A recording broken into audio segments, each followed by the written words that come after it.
In today's video, I'm going to teach you how to integrate your trading account with Notion to keep your portfolio data up to date in real time. If you're someone who actively trades and wants a more streamlined way to track your investments, combining the functionalities of a third-party tool with Notion can be a game changer. So let's dive in and explore how you can set this up step by step.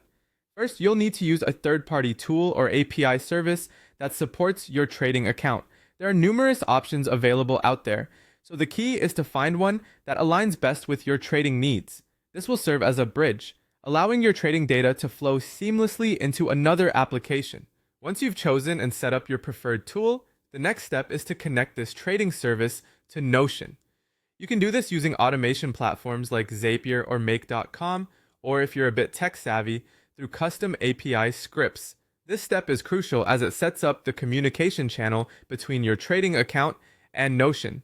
With the connection established, now it's time to set up triggers.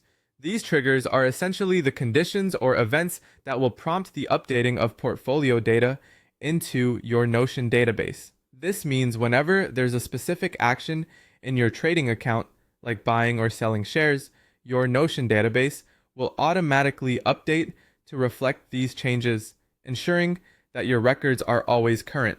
Next, you'll want to customize your Notion database to suit your tracking needs. Consider adding properties that give you a clear picture of your investments, such as stock names, the number of shares, the price at which you bought them, and their current value. This step is all about making your database as informative and useful as possible. Finally, it's time to test the integration. This is a crucial step to ensure that everything is working smoothly and that your portfolio updates in real time. You don't want to miss this step, as you want to be confident that the data you're seeing in Notion is accurate and reflects your actual trading activities.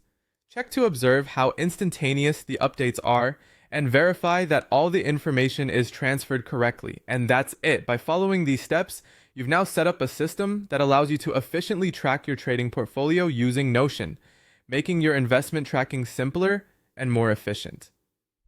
Thank you for joining me today, and I hope this